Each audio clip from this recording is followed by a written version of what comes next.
Good morning, students.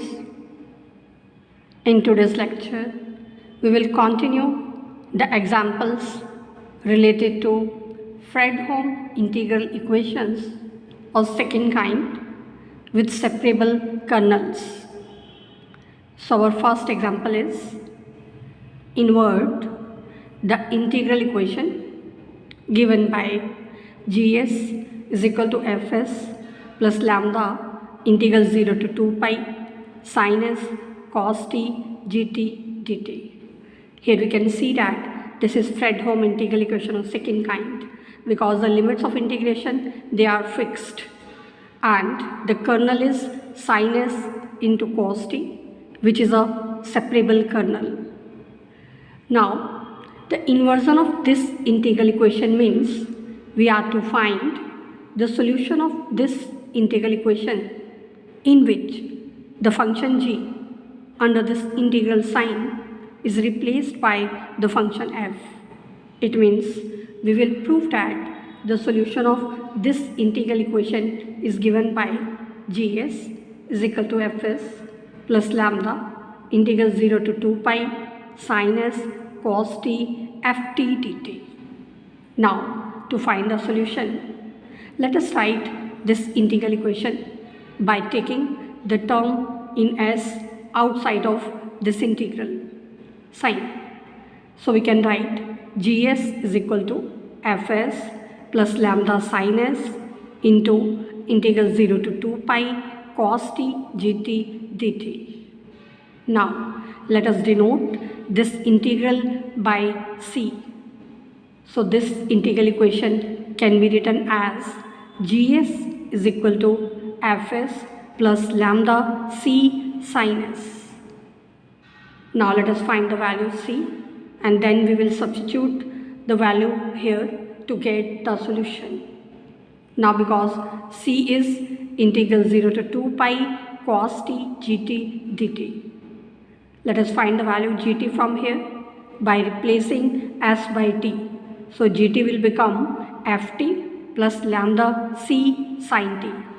Putting the value gt here, we get c is equal to integral 0 to 2 pi cos t multiplied with ft plus lambda c sin t. Now this can further be written as c is equal to integral 0 to 2 pi cos t ft dt plus integral 0 to 2 pi lambda c sin t cos t dt.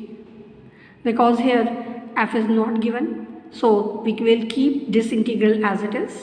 Simplifying this integral, multiplying and dividing by 2, this will become lambda c by 2 into integration of sin 2t between the limits 0 to 2 pi. The integration of sin 2t is minus cos 2t divided by 2. If we substitute the limits from 0 to 2 pi, we will see that this will become 0. So finally, the value of c becomes 0 to 2 pi cos t ft dt. Now we can substitute this value of c in the equation second. So we get the solution given by gs is equal to fs plus lambda integral 0 to 2 pi sin s cos t ft dt. So this is the required solution of the given Fredholm integral equation of second kind. We can see that this equation is the same. The only change is that the function g under this integral sign is replaced by the function f. So this equation is the inversion of the given integral equation. Now our next example is find the resultant kernel for the integral equation gs is equal to fs plus lambda integral minus 1 to 1 st plus s square t square into gt dt. Here this expression st plus s square t square, this is the sum of finite number of terms and each term is a function of s only multiplied with the function of t only. So this expression is a separable kernel. Now we are to find the resolvent kernel.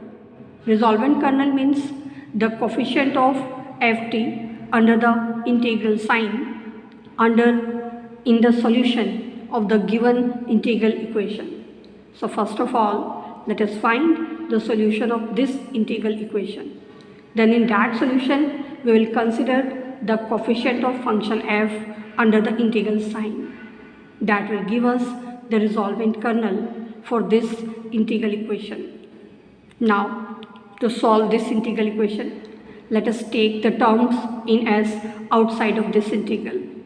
So this equation can be written as gs is equal to fs plus lambda s into integral between the limits -1 to 1 of t gt plus lambda s square into integral -1 to 1 t square gt dt.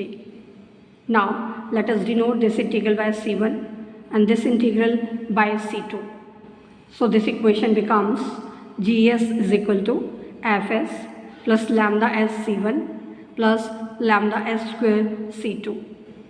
Now let us find the value of c1 and c2. Then we will substitute the values of c1 and c2 here to get the required solution. To find c1, c1 is integral of t gt between the limits -1 to 1. Now value of gt from here will be ft plus lambda t c1 plus lambda t square c2. Putting the value of gt here, we get c1 is equal to integral -1 to 1 t into ft plus lambda t c1 plus lambda t square c2. Now simplifying this integral and denoting this integral by f1, we get c1 is equal to f1 plus 2 by 3 lambda c1. Shifting this term to the left side, we get 3 minus 2 lambda upon 3 into c1 is equal to f1. From here we get the value of c1, which will be 3f1 upon 3 minus 2 lambda. Now let us find the value of c2. Now because c2 is integral of t square gt between the limits -1 to 1. Again putting the value of gt here, gt is ft plus lambda t c1 plus lambda t square c2. So putting the value of g here, we get c2 is equal to integral t square ft dt between the limits -1 to 1 plus lambda c1 into integral t cube dt between the limits -1 to 1 plus lambda c2 into integral t raised to the power 4 dt between the limits -1 to 1. Now this is odd function, so its integration between the limits -1 to 1, that will be 0. And let us denote this integral by f2. And simplifying this, we get the value 2 by 5 lambda c2. Now let us shift this term to the left side to combine the terms in c2 together. So we get 1 minus 2 by 5 lambda c2 is equal to f2. From here we can find the value of c2 given by 5f2 upon 5 minus 2 lambda. Thus we have obtained the value of c1 and c2, and now we can substitute these values in the equation second to get the solution. So we get gs is equal to fs plus lambda s into c1 is 3f1 upon 3 minus 2 lambda plus lambda s square into c2. c2 is 5f2 upon 5 minus 2 lambda. Now substituting the values of f1 and f2, f1 is integration of t ft between the limits -1 to 1 and f2 is integral t square ft dt between the limits -1 to 1. So putting the values of f1 and f2 here, we get the solution of the given Fredholm integral equation, which is gs is equal to fs plus lambda integral -1 to 1 3st upon 3 minus 2 lambda plus 5s square t square upon 5 minus 2 lambda, this whole expression multiplied with ft dt. Now the coefficient of f under this integral sign is this expression, and this is called the resolvent kernel of the given Fredholm integral equation. Now, our last example is to solve the homogeneous Fredholm integral equation given by Gs is equal to lambda integral 0 to 1 e raised to the power s into e raised to the power t gt dt. Here we can see that the function f is 0. The function e raised to the power s into e raised to the power t, this is a separable kernel. And now to find the solution of this integral equation, we can write it as Gs is equal to lambda e raised to the power s into integral of e raised to the power t gt between the limits 0 to 1. Now let us denote this integral by c. So this equation can be written as Gs is equal to lambda c e raised to the power s. Now let us find the value of c. Now because c is integral e raised to the power t gt dt between the limits 0 to 1.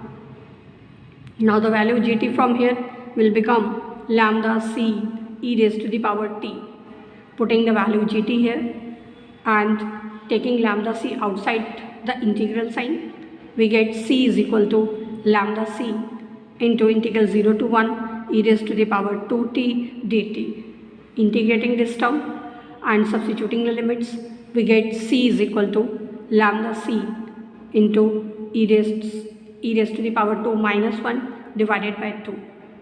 Shifting this term to left side, we get c into 1 minus lambda into e square minus 1 by 2 is equal to 0. Now from here, either c will be 0 or the expression inside the brackets, that will be 0. Now if c will be 0, we get the solution from here, that will be 0, which is trivial solution. But we require non-trivial solution of this integral equation. So to find the non-trivial solution, c must be non-zero. So we have 1 minus lambda by 2 into e square minus 1 is equal to 0. So from here we get the value of lambda, which is 2 upon e square minus 1. Thus, for this value of lambda, we get a non-trivial solution of the given Fredholm integral equation.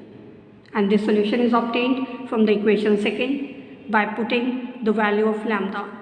So we get Gs is equal to 2c into e raised to the power s upon e square minus 1. Now because this expression is constant, so let us denote it by c dash. So finally we get Gs is equal to c dash into e raised to the power s. So finally we have obtained the solution of given homogeneous Fredholm integral equation. Here lambda, which is 2 upon e square minus 1, that is called the eigenvalue, and the function e raised to the power s, that is the corresponding eigenfunction. So these were the examples related to Fredholm integral equations with separable kernels.